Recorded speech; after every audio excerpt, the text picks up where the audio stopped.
ও দুনিয়ার মানুষ, ইমানদার হও, সাহাবীওয়ালা ইমান। এমন ইমানদার হতে হবে, সাহাবীওয়ালা ইমানদার। ও ইমানদার মুসলমান, আল্লাহর গোলাম, সাহাবীদের ইমান যেমন ছিল তেমন ইমানদার হও। সাহাবীদের ইমান কেমন ছিল? সাহাবীদেরকে বেঈমানেরা মাটির মধ্যে শুয়াইয়া দেয় আর বলে, ও নবীর পাগল, ইমান ছাড়বি না হয় তোর দেহ থেকে তোর কাল্লা আলাদা করে দিব। ও ইমানদার মুসলমান ভাইয়েরা আমার, সাহাবী বলেন, আমার দেহ থেকে কল্লা আলাদা করে দিতে পারো, কিন্তু একটা সেকেন্ডের জন্য আমি ইমান ছাড়তে পারি না। কেমন ইমানদার ছিল! ও ইমানদার মুসলমান ভাইয়েরা আমার, সাহাবীওয়ালা ইমানের কথা আল্লাহ পাক রব্বুল আলামিন বলেন, আমিনু কামা আমানান নাস। ইমান আনো, সাহাবীওয়ালা ইমান। সাহাবীদের ইমান যেমন ছিল তেমন। হযরতে সাআদ রাদিয়াল্লাহু তাআলা আনহু ইসলাম গ্রহণ করেছে। মা মুশরিকা, মা সংবাদ পেয়েছে আমার সন্তান সাআদ ইসলাম গ্রহণ করে ফেলেছে, মুহাম্মদের ধর্ম গ্রহণ করে ফেলেছে। শোনার পর মা সন্তানকে আলটিমেটাম দিয়ে দেয়, ও সন্তান, হয়তো ইমান ছাড়বা, না হয় আমি খাওয়া পানি বন্ধ করে দিব, আমি অনশন পালন করব। সাআদ রাদিয়াল্লাহু তাআলা আনহু বলেন, ও মা, তুমি খাওয়া পানি বন্ধ করে দিতে পারো, কিন্তু আমি ঈমান নামক দৌলত ছাড়তে পারি না। মা বলে, সন্তান, ও সাআদ, ঈমান ছাড়বা, না হয় আমি আত্মহত্যা করব, আমি সুইসাইড করে মারা যাব। সাআদ রাদিয়াল্লাহু তাআলা আনহু স্পষ্ট ভাষায় বলে দেয়, ও মা, আপনাকে আল্লাহ তাআলা একটা মাত্র জীবন দান করেছে, একটা নয়, দুইটা নয়, তিনটা নয়। আপনাকে যদি 100 জীবন দান করে আর সেই জীবন যদি আপনি হত্যা করে শেষ করে ফেলেন, তারপরও আমি সাআদ ঈমান ছাড়ব না। কেমন ইমানদার তারা ছিল! তাই আল্লাহ পাক রব্বুল আলামিন বলেন, আমিনু কামা আমানান নাস।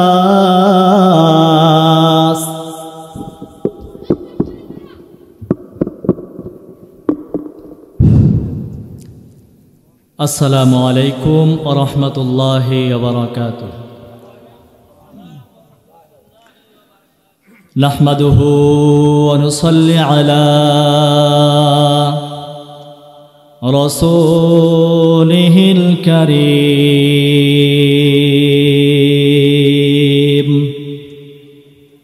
أما بعد فقد قال الله تبارك وتعالى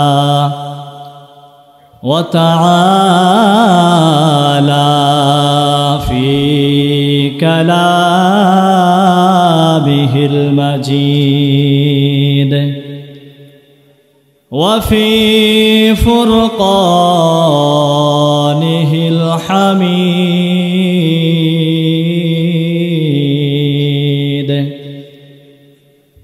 أعوذ بالله من الشيطان الرجيم.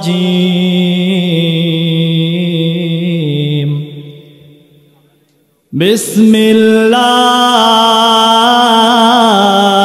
الرحمن الرحيم.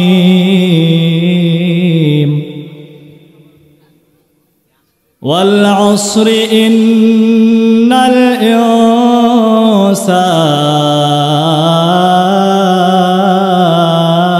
الإنسان لفي خسر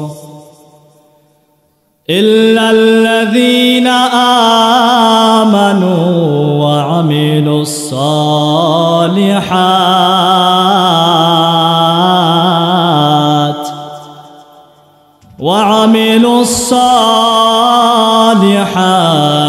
وتواصوا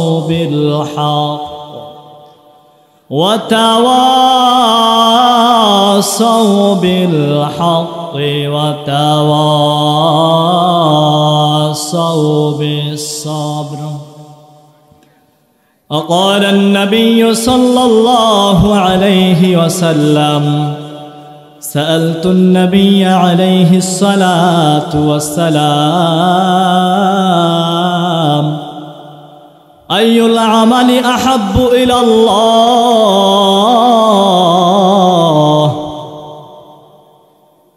قال الصلاة على وقتها قلت ثم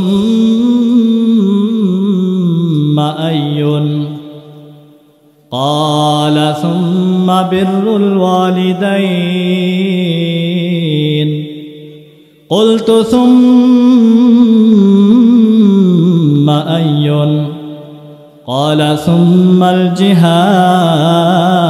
في سبيل الله أو كما قال النبي عليه الصلاة والسلام اللهم صل على محمد النبي الأمي وعلى آله وسلم تسليما بلغ العلا بكماله كشف الدجى بجماله حسنت جميع خصاله صلوا عليه وآله मैं दूर हो मजबूर हो ऐ सैयद आलम मैं दूर हो मजबूर हो ऐ सैयद आलम दीदार दिखाते नहीं आवाज सुना दो दीदार दिखाते नहीं आवाज सुना दो मैं सूरत यूसुफ को नहीं चाहने वाला मैं सूरत यूसुफ को नहीं चाहने वाला मन क़यस दिमानंद नहीं आशिक़ लैला मन क़यस दिमानंद नहीं आशिक़ लैला मैं आशिक़ मौला हूँ मेरा मैं आशिक़ मौला हूँ मेरा इश्क़ दीवाना मैं आशिक़ मौला हूँ मेरा इश्क़ दीवाना ये जुमला जहाँ जिसके तजल्ली से उजाला ये जुमला जहाँ जिसके तजल्ली से उजाला उल्फत में बराबर की वफ़ा हो के जफ़ा हो उल्फत में बराबर की वफ़ा हो के जफ़ा हो हर चीज़ में लज्जत है अगर दिल में मज़ा हो हर चीज़ में लज्जत है अगर दिल में मज़ा हो ए जीवने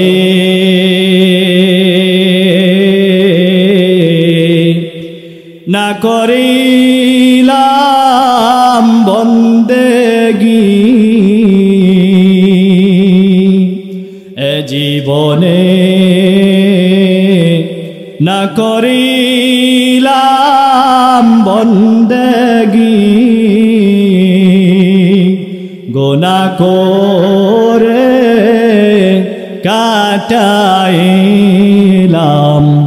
जिंदगी गुनाह करे काटाइलाम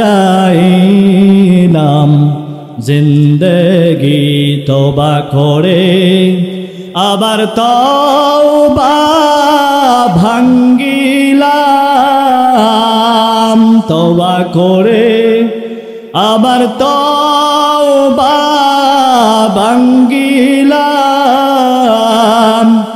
অবশেষে খাঁটি তওবা করিলাম অবশেষে খাঁটি তওবা করিলাম সকলেরই দরজা হইতে ফিরিয়া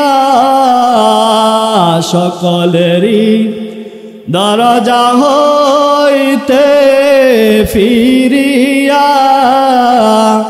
আপনারও দরজায় রইলাম পড়িয়া আপনারও দরজায় রইলাম পড়িয়া আপনি যদি মাফ না করেন বান্দারে, আপনি যদি মাফ না করেন বান্দারে, বলেন আপনার বান্দা যাবে কারদারে, বলেন আপনার বান্দা যাবে কারদারে। আদর করিয়া মানুষ বানাইয়া, আদর করিয়া মানুষ বানাইয়া, কেমনে দিবা জাহান্নামে ফেলিয়া, কেমনে দিবা জাহান্নামে ফেলিয়া। এ জীবনে না করিলাম বন্দেগি, গুনাহ করে কাটাইলাম জিন্দেগি, গুনাহ করে কাটাইলাম জিন্দেগি। চিৎকার মেরে বলি মারহাবা, আরো জোরে বলি মারহাবা। এ ভাই সাউন্ড ছাড়েন না কেন ভাই, সাউন্ড চাপে কেন, সাউন্ড বাড়ান ভাই। জালিসুর রহমান জান্নাতের বাগানে আমরা হয় কম খুশি, খুশি হয়েছেন তবে কম খুশি, আওয়াজ কম ভাই। মুসলমান, একটা মুসলমানের আল্লাহু আকবারের ধ্বনি সারা বিশ্বের কাফের বেঈমান মুশরিকদের অন্তরের মধ্যে কম্পন সৃষ্টি করে দেয়। কথা বলুন ঠিক কি না? আমরা সংখ্যায় অল্প হলে কি হবে, কিন্তু আমাদের আওয়াজের, আমাদের আল্লাহু আকবার ধ্বনির খুব পাওয়ার, খুব পাওয়ার। এই জন্যে মানুষ অল্প হলেও আমাদের পাওয়ারটা দেখিয়ে দিতে হবে। পারবো তো ইনশাআল্লাহ? এটা জান্নাতের বাগান, আজকের দিনের জন্য এটা জান্নাতের বাগানে পরিণত হয়েছে। সুবহানাল্লাহ। এই জন্য আমরা একটু হুহা, একটু আওয়াজ দিয়ে বলার চেষ্টা করবো। পারবো তো ইনশাআল্লাহ? মুহতারাম হাজিরিন, আপনাদের সামনে আপনাদের সুপরিচিত একটি সূরা, সূরাতুল আসর তেলাওয়াত করেছি। ভাই সাউন্ড ছাড়েন ভাই, প্রধান বক্তা আসলে আপনাদের কি অবস্থা হবে বুঝি না। সূরাতুল আসর প্রসিদ্ধ একটা সূরা আপনাদের সামনে তেলাওয়াত করেছি। এটা প্রায় 99% লোকে আমরা জানি, ঠিক কিনা? ছোট্ট একটি সূরা, 3টি আয়াত বিশিষ্ট একটি সূরা। এই সূরাটা ছোট হলেও এর শান, মান, মর্যাদা, ফজিলত অনেক অনেক অনেক অনেক গুণ বেশি। সুবহানাল্লাহ। রইসুল মুফাসসিরিন হযরত আব্দুল্লাহ ইবনে আব্বাস রাদিয়াল্লাহু তাআলা আনহু, মুফাসসিরদের সরদার যিনি ছিলেন, তিনি বলতেছেন আল্লাহ পাক রব্বুল আলামিন কোরআনুল কারীমে 114 খানা সূরা নাযিল করেছেন। কয়টা ভাই? আর আওয়াজ দিয়ে বলি কয়টি? 114টি সূরা নাযিল করেছে। আল্লাহ তাআলা যদি 114 সূরার মধ্যে থেকে 130টা সূরা নাযিল না করতেন, শুধু 3টি আয়াত বিশিষ্ট ছোট্ট একটি সূরা, সূরাতুল আসরটা নাযিল করতেন, জগৎবাসীর হেদায়েতের জন্য যথেষ্ট হয়ে যেত। সুবহানাল্লাহ। আর তো আসতে বলি সুবহানাল্লাহ। তাহলে সূরাটার দাম কম না বেশি ভাই? সূরাটার দাম অনেক বেশি, অনেক বেশি। যদিও সূরাটা ছোট কিন্তু দাম অনেক বেশি। এই সূরাটা আল্লাহ তাআলা কেন নাযিল করলেন? অবশ্যই একটা কারণ আছে, নাকি নাই? অবশ্যই একটা কারণ আছে। কারণ ছাড়া কোনো কিছু গঠিত হয় না, কোনো কিছু হয় না। সূরাটা আল্লাহ তাআলা নাযিল করছেন একটা অপবাদের দাঁত ভাঙ্গা জবাব দেওয়ার জন্য। সুবহানাল্লাহ। কিসের কারণে ভাই? অপবাদের দাঁত ভাঙ্গা জবাব দেওয়ার জন্য এই সূরাতুল আসরটা আল্লাহ তাআলা নাযিল করেছেন। এই অপবাদটা কাকে দেওয়া হলো, কে দিল, কি কারণে দিল? 3টা প্রশ্ন আমাদের মনে জাগতে পারে, পারে কিনা? 3টা প্রশ্ন। অপবাদটা দিল কাকে, কে দিল, কেনই বা অপবাদটা দেওয়া হলো? অপবাদটা দেওয়া হয়েছিল যাকে সৃষ্টি না করলে আসমান জমিন সৃষ্টি করা হতো না, যাকে সৃষ্টি না করলে কুল কায়নাত সৃষ্টি হতো না। আমার আপনার হাবিব, আমার আপনার নবী, আখিরি জামানার নবী মুহাম্মদুর রাসূলুল্লাহ সাল্লাল্লাহু আলাইহি ওয়াসাল্লামের উপরে অপবাদটা দেওয়া হয়েছিল। কারা দিয়েছিল? মক্কার কাফের মুশরিক বেঈমানেরা অপবাদটা দিয়েছিল। কি কারণে দিয়েছিল? কারণটা কি ছিল? কারণটা ছিল নবীর জন্মের পর থেকে ওহী নাজিল হওয়ার আগ পর্যন্ত মক্কাবাসীদের কাছে খুব জনপ্রিয়তা অর্জন করেছিলেন, খুব মর্যাদাশীল মানুষ ছিলেন, খুব সম্মানিত মানুষ ছিলেন।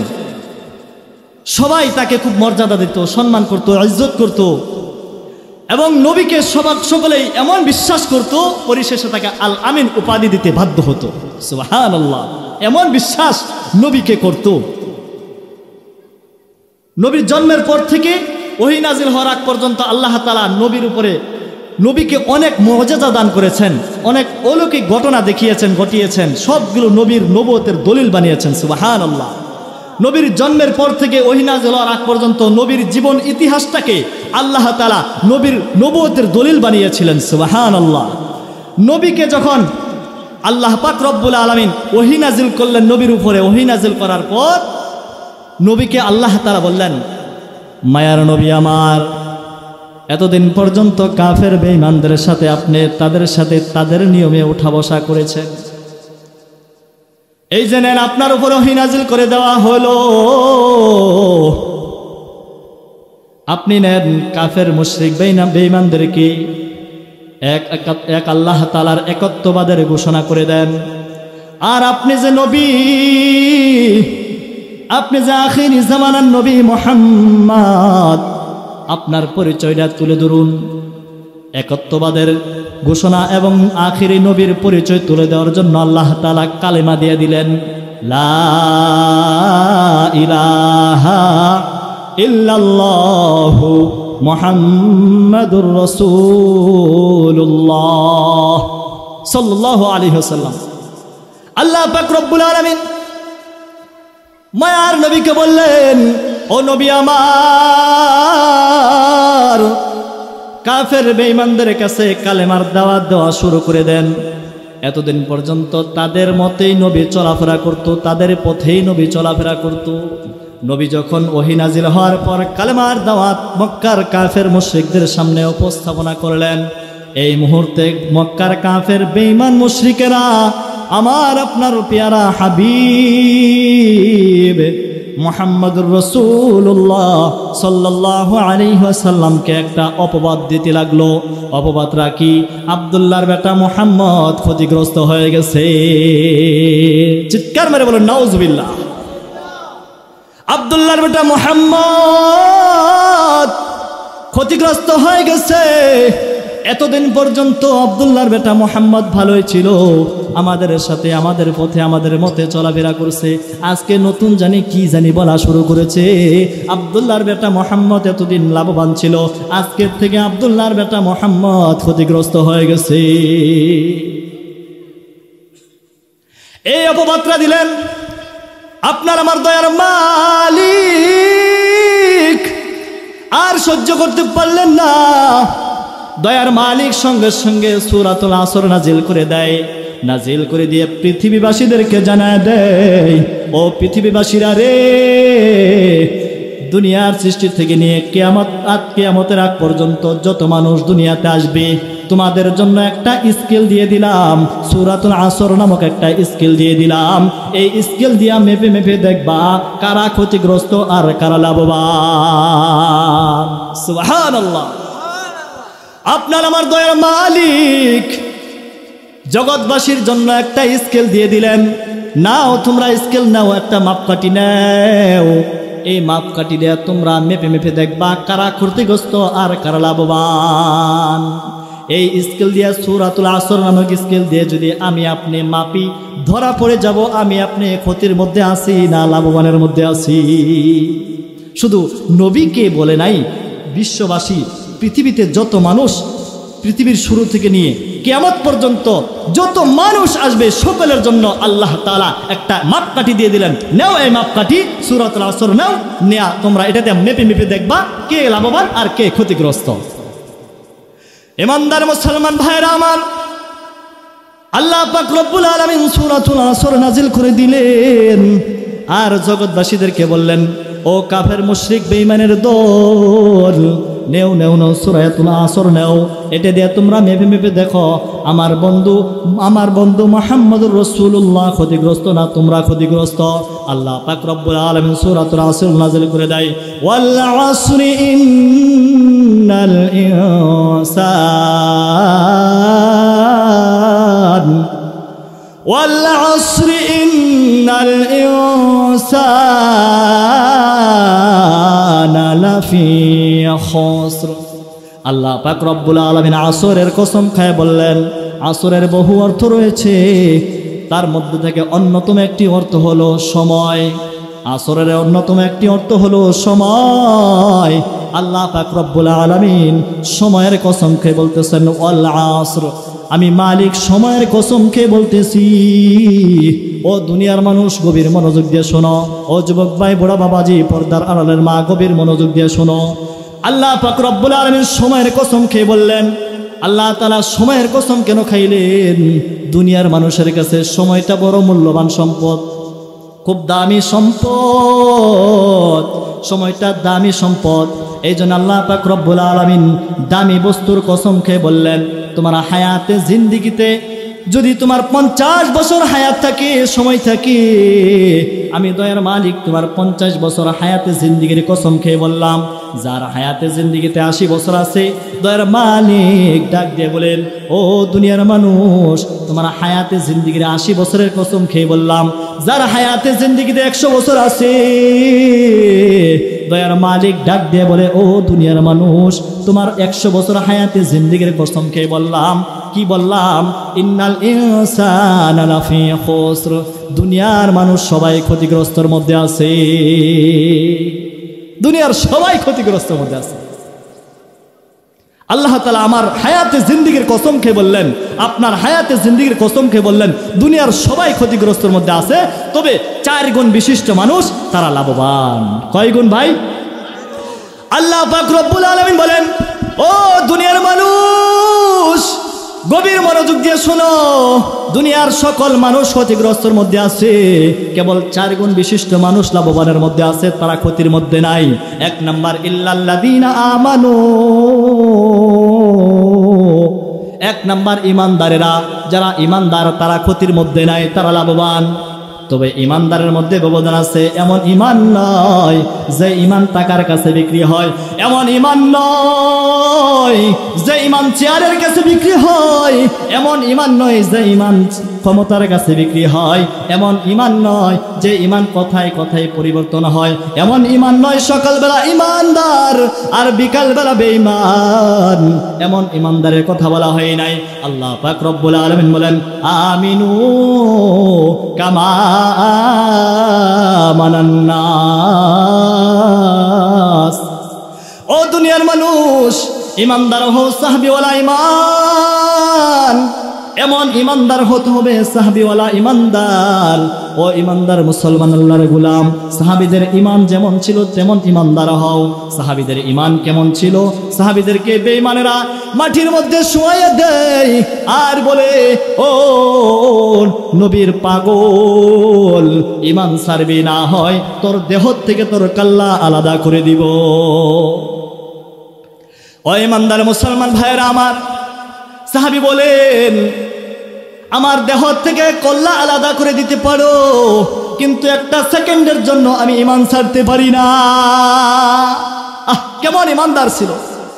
ও ঈমানদার মুসলমান ভাইয়েরা আমার, সাহাবীওয়ালা ঈমানের কথা আল্লাহ পাক রব্বুল আলামিন বলেন, আমিনু কামা আমানান নাস, ঈমান আনো সাহাবীওয়ালা ঈমান, সাহাবীদের ঈমান যেমন ছিল তেমন।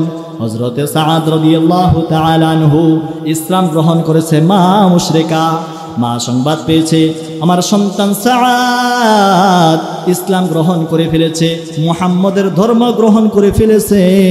শোনার পর মা সন্তানকে আলটিমেটাম দিয়ে দেয়, ও সন্তান, হয়তো ঈমান ছাড়বা, না হয় আমি খাওয়া পানি বন্ধ করে দিব, আমি অনশন পালন করব। সাআদ রাদিয়াল্লাহু তাআলা আনহু বলেন, ও মা, তুমি খাওয়া পানি বন্ধ করে দিতে পারো, কিন্তু আমি ঈমান নামক দৌলত ছাড়তে পারি না। মা বলে, সন্তান, ও সাআদ, ইমান ছাড়বা, না হয় আমি আত্মহত্যা করব, আমি সুইসাইড করে মারা যাব। সাদ রাদিয়াল্লাহু তাআলা আনহু স্পষ্ট ভাষায় বলে দেয়, ও মা, আপনাকে আল্লাহ তাআলা একটা মাত্র জীবন দান করেছে, একটা নয়, দুইটা নয়, তিনটা নয়, আপনাকে যদি 100 জীবন দান করে আর সেই জীবন যদি আপনি হত্যা করে শেষ করে ফেলেন, তারপরও আমি সাদ ইমান ছাড়ব না। কেমন ইমানদার তারা ছিল!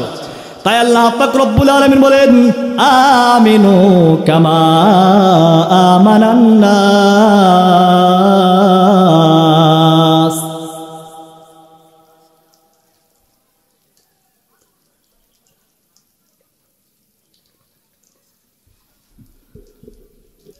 আলহামদুলিল্লাহ, আমাদের মহিলা যে প্যান্ডেল রয়েছে, মহিলা প্যান্ডেলটা ভরপুর হয়ে গেছে। আমরা সকলে বলি আলহামদুলিল্লাহ, আরো চিৎকার করে বলি আলহামদুলিল্লাহ। তো মা বোনেরা একটু চেপে চেপে বসে যান যতটুকু সম্ভব হয়। তো আরেকটা মহিলা প্যান্ডেলের ব্যবস্থা করা হইতেছে, অল্প কিছুক্ষণের মধ্যে হবে। তো আমরা একটু মুজাহাদা করে যারা আসি একটু চেপে চেপে বসি, মহিলা মা বোনেরা আমরা একটু চেপে চেপে বসে যাই, অপর বোনকে বসার জন্য সুযোগ করে দেই, অপর বোনকে বসার জন্য একটু সুযোগ করে দেয়। সকলে চেপে চেপে বসে, যেহেতু শীতের দিন, তো চেপে চেপে বসলে আরো আরাম বেশি হয়, বেশি হয়। এই জন্য আপনাদেরকে উদারত আহ্বান করে বলবো, আমার মা বোনেরা আমরা একটু চেপে চেপে বসে যাই। তো বলছিলাম ইমানদার হতে হবে, সাহাবিওয়ালা ইমান। কেমন ভাই? সাহাবিদের মতো ইমানদার হতে হবে। সাহাবিদের গলায় ছুরি আসছে, ইমান মুহূর্তের জন্য ছাড়ে নাই, ছেড়েছে? ছাড়ে নাই। কিন্তু আমার আপনার ইমানের হালাত দেখেন ভাই, কিছু টাকার লোক পাইলেই পরিবর্তন, ঠিক না বে ঠিক ভাই? সকালবেলা সিদ্ধান্ত হয়েছে একটা, রাত্রেবেলা রাতের আধারে কিছু টাকা বিতরণ হয়েছে, পরদিনই উল্টো কথা বলে, ঠিক না বে ঠিক? আমি কি ভুল বলতেছি ভাই? এমন ইমানদারের কথা বলা হয় নাই। আল্লাহ পাক রব্বুল আলামিন বলেন, আমিনু কামা আমানান নাস। ও ইমানদার, সাহাবিওয়ালা ইমান আনো, সাহাবিদের মতো ইমানদার হয়ে যাও, তাহলে তুমি ক্ষতি থেকে বাঁচতে পারবা, তুমি লাভবান ব্যক্তি হয়ে যাবা।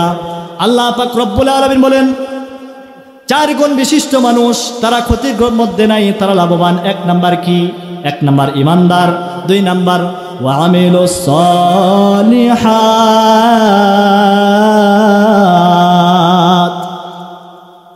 যারা নেক আমল করবে, নেক আমলওয়ালা, তারা ক্ষতিগ্রস্ত নয়, তারা লাভবান। ইমানদার মুসলমান ভাইয়েরা আমার, ও যুবক, গভীর মনোযোগ। মায়ার নবী বলেন, বাদিরু বিল আমালিস সালিহাহ। ও ইমানদারেরা, ও উম্মতের দল, মায়ার নবী বলেন, বাদিরু বিল আমালিস সালিহাহ, তোমরা নেক আমলের মধ্যে প্রতিযোগিতায় লেগে যাও, একজন আরেকজনের প্রতিযোগিতায় লেগে যাও নেক আমলের মধ্যে। পক্ষান্তরে আমাদের সম্পূর্ণটাই উল্টা। আমরা দুনিয়ার লাইনে প্রতিযোগিতায় অনেক অনেক এগিয়ে আছি, কিন্তু আখিরাতের লাইনে, নেক আমলের লাইনে আমরা অনেকটাই পিছিয়ে আছি। দুনিয়ার লাইনে কেমন এগিয়ে আছি? একজন 1 তালা করলে 2 তালার প্রতিযোগিতা করি, অমুকে 1 তালা করেছে, আমার 2 তালা করতে হবে। অমুকে 1 লক্ষ টাকার মালিক হয়েছে, আমার 2 লক্ষ টাকার মালিক হতে হবে। দুনিয়ার লাইনে দিনকে দিন, রাতকে রাত পরিশ্রম করে একে অপরের উপরে ওঠার জন্য চেষ্টা, কিন্তু আখিরাতের লাইনে নাই, আখিরাতের লাইনে কোনো ফিকির নাই। যখন মায়ার নবী হাদিস বর্ণনা করলেন, বাদিরু বিল আমালিস সালিহাহ, এরে আমার উম্মতের দল, তোমরা একে অপরের নেক আমলের প্রতিযোগিতায় লেগে যাও, নেক আমলের মধ্যে তোমরা অগ্রসর হয়ে যাও। এই হাদিস শোনার পর সাহাবী জিজ্ঞাসা করে, আইয়ুল আমালি আহাব্বু ইলাল্লাহ, ও নবী আমার, আল্লাহ তাআলার কাছে অধিক পছন্দনীয় আমল কোনটি? মায়ার নবী বলেন, ক্বালা আস-সালাতু আলা ওয়াক্তিহা। মায়ার নবী বলেন, এ আমার উম্মতের দল, আল্লাহ তাআলার কাছে অধিক পছন্দনীয় আমল হলো সময় মতো 5 ওয়াক্ত নামাজ আদায় করা। সুবহানাল্লাহ, সময় মতো 5 ওয়াক্ত নামাজ আদায় করা আল্লাহ তাআলার কাছে অধিক পছন্দনীয় আমল। সাহাবী আবার জিজ্ঞাসা করে, কুলতু সুম্মা আইয়ুন, ও নবী আমার, তারপর আল্লাহ তাআলার কাছে অধিক পছন্দনীয় আমল কি? মায়ার নবী বলেন ক্বালা সুম্মা বিররুল ওয়ালিদাইন। নবী আমার বলেন তারপর আল্লাহ তাআলার কাছে অধিক পছন্দনীয় আমল হলো মা বাবার সাথে উত্তম আচরণ করা, মা বাবার সেবা করা। সাহাবী জিজ্ঞাসা করেন কুলতু ইয়া রাসূলুল্লাহ, ও নবী আমার তারপর আল্লাহ তাআলার কাছে অধিক পছন্দনীয় আমল কি?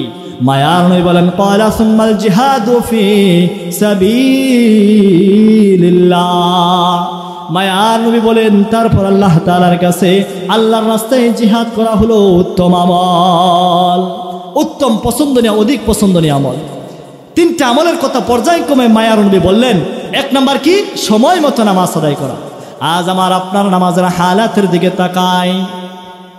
ও ইমানদার মুসলমান, আল্লাহর গোলাম, জোহর নামাজ পড়লে আসরের খোঁজ নাই, আসর পড়লে মাগরিবের খোঁজ নাই, মাগরিব পড়লে এশা খোঁজ নাই, এশা পড়লে ফজরের খোঁজ নাই, ফজর পড়লে আবার জোহরের খোঁজ নাই। কথা বলুন ঠিক কিনা? এমন আমাদের নামাজের হালাত। এই নামাজ দিয়া কখনো জান্নাতের আশা করা যায় না, আশিকে রাসূল দাবি করা যায় না। কথা বলুন ঠিক কিনা? ও ইমানদার মুসলমান, আল্লাহর গোলাম, মায়ার নবী বলেন as-salatu imaduddin মান আকামাহা ফাকাদ আকামাদ-দ্বীন ওয়া মান হাদামাহা ফাকাদ হাদামাদ-দ্বীন। মায়ার নবী বলেন নামাজ হলো তোমার ধর্মের খুঁটি। আমার যে উম্মত 5 ওয়াক্ত নামাজ সময় মতো আদায় করলো, এই উম্মত তার ধর্মের খুঁটিকে ঠিক রাখলো। পক্ষান্তরে যে নামাজের মধ্যে গন্ডগোল করলো, এক ওয়াক্ত পড়ে আর এক ওয়াক্ত পড়ে না, এই ব্যক্তি আমার এই উম্মত তার ধর্মের খুঁটিটাকে ভেঙে চূর্ণ বিচূর্ণ করে ফেললো।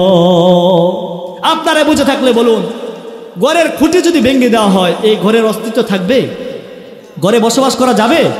তো আমার আপনার ধর্মের খুঁটি কি ভাই? নামাজ। এখন আমি আপনি যদি নামাজ ছেড়ে দেই, তাহলে আমি ধর্মের দাবিদার করতে পারি? ও ইমানদার মুসলমান, আল্লাহর গোলাম, গভীর মনোযোগ। মায়ার নবী বলেন ইমানদার আর বেঈমানের মধ্যে পার্থক্য হচ্ছে নামাজ। ইমানদার নামাজ পড়বে আর বেঈমান কাফের নামাজ পড়বে না। ইমানদার আর বেঈমানের মধ্যে ব্যবধানই হলো নামাজ। এখন আমি আপনি চিন্তা করে দেখি, আমার আপনার নামাজ আছে না নাই? তাহলে আমি কোন কাতারে দাঁড়াইতেছি? ঠিক কিনা? এখন আমার নামাজে আমার পরিচয় দেয় আমি ইমানদারদের কাতারে আছি না বেঈমানদের কাতারে চলে গেছি। ইমানদার মুসলমান ভাইয়েরা আমার, মায়ার নবী বলেন আউয়ালু মা ইউহাসাবু বিহিল আবদু ইয়াউমাল কিয়ামাতিস সালাহ। মায়ার নবী বলেন ও উম্মত, আল্লাহ পাক রব্বুল আলামিন কিয়ামতের দিন সর্বপ্রথম তোমার যেই জিনিসটার হিসাব নেবে, সেই জিনিসটাই হলো নামাজ। তুমি নামাজের যথাযথ হেফাজত করবা, কাল কিয়ামতের দিন তুমি নামাজের হিসাবটা সহজেই দিয়ে আল্লাহর তৈরি জান্নাতে যেতে পারবা। সুবহানাল্লাহ। মায়ার নবী বলেন as-salatu miftahul জান্নাহ। ও ইমানদারের দল, নামাজ হলো তোমার জান্নাতের চাবি। তুমি যদি জান্নাতে ঢুকতে চাও, তাহলে তোমার চাবি দুনিয়া থেকে অর্জন করে নাও। ঘরে ঢুকতে হলে চাবি ছাড়া ঘরে ঢোকা যায় না। আর তুমি জান্নাতে ঢুকতে হলে তোমার জান্নাতের চাবিটা তোমার নিয়ে যেতে হবে। বান্দা 5 ওয়াক্ত নামাজের হেফাজত করবা, আমি মালিক দুনিয়াতেই তোমার হাতে জান্নাতের চাবি দিয়ে দিব। সুবহানাল্লাহ। জান্নাতের চাবি দুনিয়া থেকে নিতে রাজি আছি তো ইনশাআল্লাহ? মায়ার নবী বলেন আমার যে উম্মত 5 ওয়াক্ত নামাজের হেফাজত করবি, আমার দয়ার মালিক খুশি হইয়া দুনিয়াতেই তাকে 5টা পুরস্কার দান করবেন। কয়টা পুরস্কার? 5টা পুরস্কার দান করবেন। যে ব্যক্তি 5 ওয়াক্ত নামাজের ইহতিমাম করবে, 5 ওয়াক্ত নামাজের পাবন্দি করবে, 5 ওয়াক্ত নামাজের হেফাজত করবে, মায়ার নবী বলেন আল্লাহ তাআলা তাকে 5টা পুরস্কার দান করবেন। মান হাফাযা আলা সলাতি আকরামাহুল্লাহু তাআলা বিখামসি খিসাল ইয়ারফাউ আনহু যিকাল আইশ ওয়া আযাবাল কবর ওয়া ইউতিহি আল্লাহু কিতাবাহু বিয়ামিনি ওয়া ইয়ামুররু আলা সিরাতি কাল বারক ওয়া ইয়াদখুলুনাল জান্নাতা বিগাইরি হিসাব। মুকুন সুস্তি নামাজে পাঞ্জগানা মুকুন সুস্তি নামাজে পাঞ্জগানা ফাওয়াইলুল লিল মুসাল্লিন আল্লাযীনা ফাওয়াইলুল লিল মুসাল্লিন আল্লাযীনা তো যাও সুন্নতে আহমদ কুজা তো যাও সুন্নতে আহমদ কুজা বা মুহাম্মদ কই বুয়াদ নিসবত তোরা বা মুহাম্মদ কই বুয়াদ নিসবত তোরা কারে শাইতা মে কোনি নামত ওয়ালি কারে শাইতা মে কোনি নামত ওয়ালি গরওয়ালি ইনস্তিলানত বরওয়ালি गरवाली नस्तलानत बरवाली हम सिराते मुस्तफा हम सिराते मुस्तफा गर तमाम हाले कुन्यत्तबा गर तमाम हाले कुन्यत्तबा इत्तबाए सुन्नते खैरुल बशर इत्तबाए सुन्नते खैरुल बशर गैर लाज़म तगोयाबी ऐ फिसार गैर लाज़म तगोयाबी ऐ फिसार मायार नबी बोलेन एरे उम्मत पाँच वक्त नामाजेर हेफाजत करबा दयार मालिक तुम्हें पाँचटा पुरस्कार दान करबेन नम्बर एक यारफाउ आनहु दीक़ल आईश আল্লাহ পাক রব্বুল আলামিন দুনিয়ার জমিনে তোমার রিজিকের অভাবগুলো দূর করে দিবেন সুবহানাল্লাহ।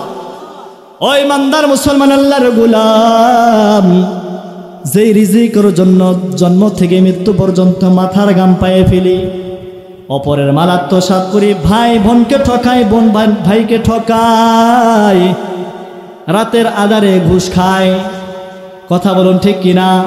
ধনী হওয়ার জন্য, বড়লোক হওয়ার জন্য, সম্পদের মালিক হওয়ার জন্য দয়ার মালিক ডাক দিয়ে বলেন, এ দুনিয়ার মানুষ, তুমি যদি অভাব অনটন দূর করতে চাও, তোমার রিজিকের অভাব দূর করতে চাও, তাহলে তুমি পাঁচ ওয়াক্ত নামাজের ইহতিমাম করো। মরার আগ পর্যন্ত তোমার কখনো অভাব অনটনে দেখা দিবে না। যদিও তোমার সম্পদ কম হয়, কিন্তু মনের মধ্যে একটা প্রশান্তি থাকবে, মনের মধ্যে একটা অভাব কি জিনিস তোমার মনে থাকবে না কখনো। এই জন্য মায়ার নবী বলেন, ইয়ারফাউ আনহু যিকাল আইশ, তোমার অভাব অনটন দূর করতে চাও, তুমি নামাজের পাবন্দি লেগে যাও। ও ইমানদার মুসলমান ভাইরা আমার, মায়ার নবী বলেন দুই নাম্বার পুরস্কার ওয়া আযাবাল কবর। আল্লাহ পাক রব্বুল আলামিন নামাজি ব্যক্তি, নামাজের ইহতিমামকারী ব্যক্তিকে, নামাজের পাবন্দিকারী ব্যক্তিকে, পাঁচ ওয়াক্ত নামাজ সময় মতো আদায়কারীকে আল্লাহ তাআলা কবরের আযাব দূর করে দিবেন সুবহানাল্লাহ। তার কবরে আযাব হবে না। মায়ার নবী বলেন, আল কবরু রাউদাতুম মিন রিয়াজিল জান্নাহ। মায়ার নবী বলেন, তার কবরটা হয়ে যাবে জান্নাতের বাগান। কবরের মধ্যে শুয়ে শুয়ে জান্নাতের নাজ নেয়ামত ভোগ করবে। আল্লাহ পাক রব্বুল আলামিন বলবেন, ও জান্নাতের ফেরেশতার দল, আমার এই বান্দার কবরটাকে জান্নাতের বাগান বানায়া দাও। আমার এই নামাজি বান্দার কবরের মধ্যে জান্নাতের বিছানা বিছায়া দাও। আমার এই নামাজি বান্দার শরীরের মধ্যে জান্নাতের পোশাক পরায়া দাও। আমার এই নামাজি বান্দার কবরের মধ্যে জান্নাত থেকে এমন একটা পথ জারি করে দাও, যেই পথে কিয়ামত পর্যন্ত জান্নাতের নাজ নিয়ামত ভোগ করবে সুবহানাল্লাহ। ভাই এটা কিসের ফল? ভাই নামাজের ফল। এই জন্য পাঁচ ওয়াক্ত নামাজের ইহতিমাম করার দরকার আছে না নাই? আল্লাহ পাক রব্বুল আলামিন বলেন, বান্দা যখন নামাজের ইহতিমাম করবে, কবর জগৎ তার জন্য আরামদায়ক হয়ে যাবে। পক্ষান্তরে যেই ব্যক্তি নামাজের প্রতি বেখেয়াল হবে, নামাজের প্রতি অযত্নবান থাকবে, বেনামাজি থাকবে, মায়ার নবী বলেন, আল কবরু হুফরাতুম মিন হুফারিন নার, তার কবরটা হয়ে যাবে জাহান্নামের আগুন। আল্লাহ পাক রব্বুল আলামিন জাহান্নামী ফেরেশতাদেরকে ডেকে ডেকে বলবেন, ও জাহান্নামের ফেরেশতার দল, আমার এই বেনামাজি নাফরমান বান্দার কবরটাকে জাহান্নামের আগুন দিয়ে ভরে দে। আমার এই নাফরমান বান্দার কবরটাকে এমন সংকীর্ণ করিয়া দাও যেন দুই পাশের মাটি এমন ভাবে চাপ দে, এক পাশের পাজরের হাড্ডি আর এক পাশের মধ্যে এইভাবে ঢুকে যাবে। বান্দার কবরটা এমন সংকীর্ণ হয়ে যাবে, আল্লাহ পাক রব্বুল আলামিন জাহান্নামী ফেরেশতাদেরকে বলবেন, তার কবরের মধ্যে চাপ সৃষ্টি করে দাও। কবর এমন একটি সাপ বিচ্ছু পোকামাকড়ের ঘর হবে, যেখান থেকে পালানোর কোনো রাস্তা থাকবে না, যেখান থেকে ভাগার কোনো সুযোগ নাই। দয়ার মালিক বলবেন, ও জাহান্নামের ফেরেশতার দল, আমার এই বান্দার কবরটার মধ্যে জাহান্নামের আগুন দিয়ে ভরে দাও। আমার এই বান্দার শরীরের মধ্যে জাহান্নামের পোশাক পরাইয়া দাও। আমার এই বান্দার কবরটার মধ্যে জাহান্নামের বিছানা বিছায়া দাও। আমার এই বান্দার কবরের মধ্যে জাহান্নাম থেকে একটা পথ চালু করে দাও, যেই পথে কিয়ামত পর্যন্ত জাহান্নামের আযাব ভোগ করবে। নামাজের প্রতি বেখেয়াল হইলে আপনার কবর থেকে শুরু হয়ে যাবে আপনার আযাব আর আযাব। ইমানদার মুসলমান ভাইয়েরা আমার, 3 নাম্বার পুরস্কার, 2 নাম্বার পুরস্কার মায়ার নবী বলেন আযাবাল কবর, তার কবর আযাব দূর করে দিবেন নামাজের ইহতিমাম করলে। নামাজের প্রতি বেখেয়াল হলে, বেনামাজি হলে নামাজ তার কবর জাহান্নাম হয়ে যাবে। 4 নম্বরে পুরস্কার 3 নম্বর পুরস্কার ওয়াতিহিল্লাহু কিতাবাহু বিয়ামিনি। মায়ার নবী বলেন, আল্লাহ পাক রব্বুল আলামিন নামাজের ইহতিমামকারীকে আমলনামাগুলো, নামাজের ইহতিমামকারীকে আল্লাহ পাক রব্বুল আলামিন আমলনামাগুলো ডান হাতে দিবেন। যারা ডান হাতে আমলনামা পাবে গো, তারা জান্নাতি ঘোষণা হয়ে যাবে, আর যাদের আমলনামা বাম হাতে আসবে তারা জাহান্নামী ঘোষণা হয়ে যাবে। মায়ার নবী বলেন, যখন তাদের আমলনামা ডান হাতে পাবে তাদেরকে ডেকে ডেকে আল্লাহ পাক রব্বুল আলামিন বলবেন, ওয়াম ইয়াউমা আইয়ুহাল মুজরিমুন।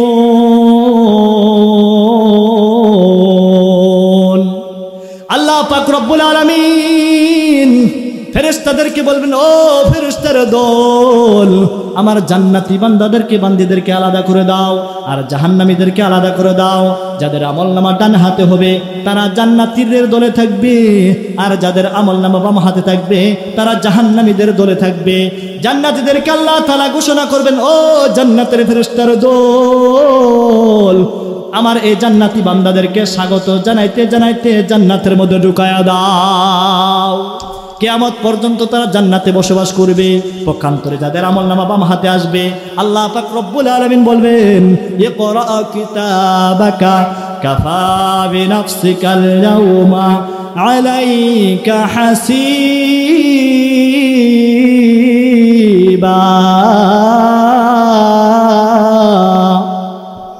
আল্লাহ পাক রব্বুল আলামিন বলেন, নাও তোমার এই আমলনামা পড়ে পড়ে দেখো। আল্লাহ পাক রব্বুল আলামিন জাহান্নামের ফেরেশতাদেরকে বলবেন, তার আমলনামা সোজা এইভাবে দেওয়া হবে না। ও জাহান্নামের ফেরেশতার দল, এই বেনামাজি বেঈমান এই মুনাফিককে তার হাতটা বুকটা ছিদ্র করে পিছন দিকে বাহির করে দাও। জাহান্নামের ফেরেশতাগুলো তার বুকটা ছিদ্র করে দিবে, ছিদ্র করে তারা হাতটা ঢুকায় দিবে, পিছন দিকে বাহির করে দিবে। এই নাফরমান বেনামাজি বেঈমান বলবে, ও দয়ার মালিক, কই আমলনামা তো দেখতে পাই না। আল্লাহ পাক রব্বুল আলামিন জাহান্নামী ফেরেশতাদেরকে বলবেন, ওই বেনামাজি নাফরমানের গাড্ডাকে ঘুরিয়ে পিছন দিকে দিয়ে দাও। গাড্ডা মুসলমানে ভেঙে ঘুরিয়ে পিছন দিকে দিয়ে দিবে। তখন তাকায় তাকায় দেখবে তার জীবনে যত ছোট বড় নাফরমানি করেছে, গুনাহ করেছে, সকল ছোট বড় গুনাহগুলো সেখানে সুন্দরভাবে লিপিবদ্ধ রয়েছে। আমলনামাগুলো দেখবে আর বলতে থাকবে, ইয়া লাইতানি, হায় আফসোস, হায় আফসোস, আজকে মৃত্যু পর্যন্তই আমাদের শেষ হয়ে যাইত, কেন এবার আমাদেরকে আমলনামাগুলো দেওয়া হলো? আমার আমলনামা তো খারাপ আর খারাপ, গুনাহ আর গুনাহ নেকি বলতে কিছুই নাই। এই বলে আফসোস করতে থাকবি।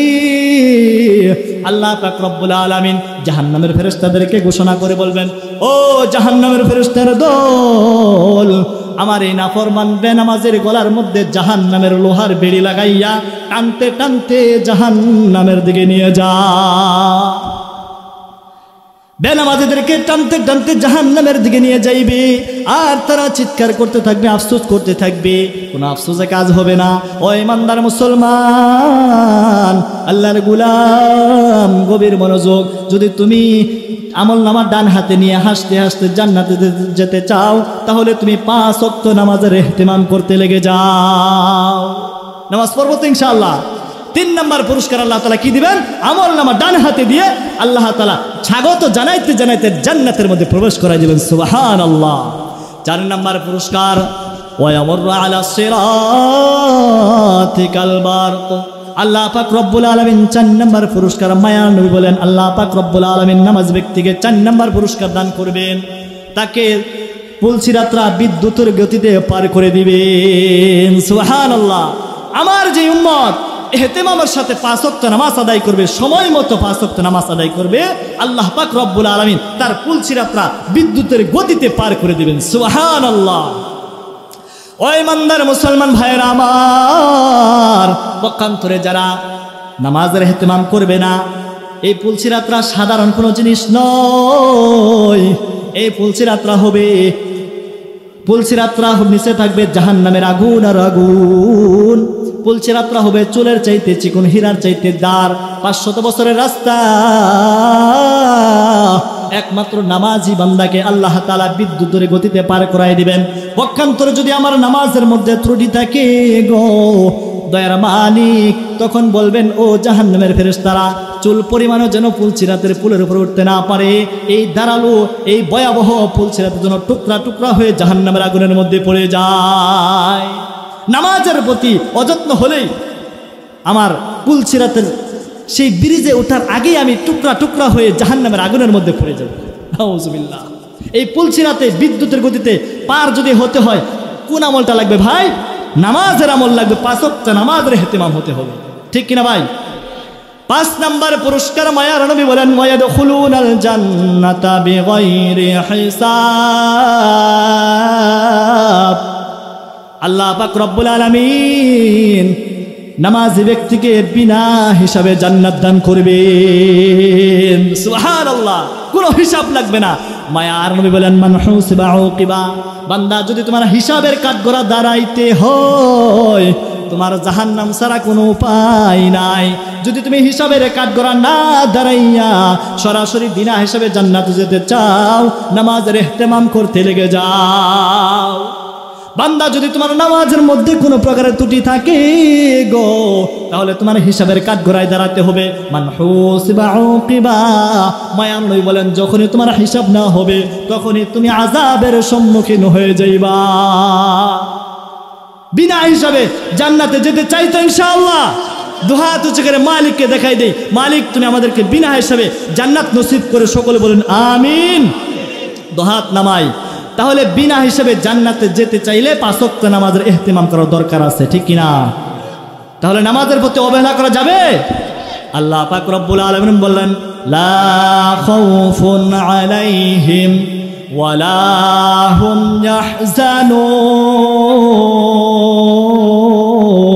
ইয়াহজানুন। আল্লাহু আকবার। এ কালামে জিন্দা কুরআন হাকিম, এ কালামে জিন্দা কুরআন হাকিম, হিকমতে ওলা ইয়াজাল আস্তাকদিম, হিকমতে ওলা ইয়াজাল আস্তাকদিম, জামিউল ইলম মিফিল কুরআন হাকিম, জামিউল ইলম মিফিল কুরআন হাকিম, تقاصرت عنه أفهام الرجال। ও ইমানদার মুসলমান ভাইয়েরা আমার, আল্লাহ পাক রব্বুল আলামিন বলেন লা খাউফুন আলাইহিম ওয়ালা হুম ইয়াহজানুন। আমার যেই বান্দা 5 ওয়াক্ত নামাজের ইহতিমাম করে এই 5টি পুরস্কার অর্জন করবে, দয়ার মালিক ডেকে ডেকে বলেন এই 5টি পুরস্কার অর্জনকারী বান্দার দুনিয়াতে কোনো ভয় থাকবে না, দুনিয়াতে কোনো চিন্তাও থাকবে না। টেনশন মুক্ত এখানে কেউ আছি আমরা? আল্লাহ তাআলা বলেন তুমি 5 ওয়াক্ত নামাজের ইহতিমাম করে 5টা পুরস্কার অর্জন করবা। আমি দয়ার মালিক দুনিয়াতে কোনো ভয় তোমার ভিতরে রাখবো না, কোনো চিন্তা কোনো পেরেশানি তোমার মধ্যে রাখবো না। পেরেশানি মুক্ত জীবন যদি করতে চাই, পেরেশানি মুক্ত জীবন যদি গড়তে চাই, তাহলে নামাজের ইহতিমাম করতে লেগে যায়, ঠিক কিনা? চিন্তা থাকবে না, ভয় থাকবে না, কোনো পেরেশান থাকবে না, কোনো টেনশন থাকবে না। খাবেন আর নাক দেখে ঘুমাবেন, ঘুমানোর আর ট্যাবলেট খাওয়া লাগবে না, ঠিক না? ঠিক। তাহলে যদি ঘুমের ট্যাবলেট ছাড়া ঘুমাইতে চাই, 5 ওয়াক্ত নামাজের ইহতিমাম করতে লেগে যাই। দয়ার মালিক বলেন লা খাউফুন আলাইহিম ওয়ালা হুম ইয়াহজানুন। বান্দা তুমি যদি 5টি পুরস্কার অর্জন করতে পারো, তোমার দুনিয়াতে কোনো ভয় থাকবে না, দুনিয়াতে কোনো চিন্তাও থাকবে না, কবর জগতে তোমার কোনো ভয় থাকবে না, কোনো চিন্তা থাকবে না, আখিরাতের জগতে তোমার কোনো ভয় থাকবে না, কোনো চিন্তা থাকবে না। এক কথায় বললে চলে দুনিয়ার জগৎ, কবরের জগৎ, আখিরাতের জগৎ, আপনার কোনো ভয় থাকবে না, কোনো চিন্তাও থাকবে না। কি কাজ করলে? 5 ওয়াক্ত নামাজের ইহতিমাম করলে, সময় মতো 5 ওয়াক্ত নামাজ আদায় করলে। এই 5 ওয়াক্ত নামাজ আদায় করতে পারবো তো ইনশাআল্লাহ? পারবো না ইনশাআল্লাহ? 5 ওয়াক্ত নামাজ আদায় করে মহান মালিককে সন্তুষ্ট করে দুনিয়ার জগৎ, কবর জগৎ, আখিরাতের জগৎ সবগুলোকে আমরা সহজ করে নেব, পারবো তো ইনশাআল্লাহ? আল্লাহ তাআলা আমাদের প্রত্যেককেই 5 ওয়াক্ত নামাজের প্রতি ইহতিমাম করার তৌফিক দান করুন, সকলে বলে আমিন। সাহাবী যখন মায়ার নবীর কাছ থেকে হাদিস শুনতে পেলেন, বাদিরু বিল আমালিস সালিহা, ও দুনিয়ার মানুষ তোমরা আমলের লাইনে প্রতিযোগিতায় লেগে যাও। সাহাবী শোনার সঙ্গে সঙ্গে মায়ার নবীকে বলেন, ও নবী আমার, আল্লাহ তাআলার কাছে অধিক পছন্দনীয় আমল কি? মায়ার নবী 1 নম্বরে কি বলেছিলেন? 5 ওয়াক্ত নামাজ সময় মতো আদায় করলে মায়ার নবী খুশি হন। মায়ার নবীর কাছে অধিক পছন্দনীয় আমল হলো 5 ওয়াক্ত নামাজ। আল্লাহ তাআলার কাছে অধিক পছন্দনীয় আমল 1 নম্বর কি? নামাজ। 2 নম্বর কি বলেছিলাম?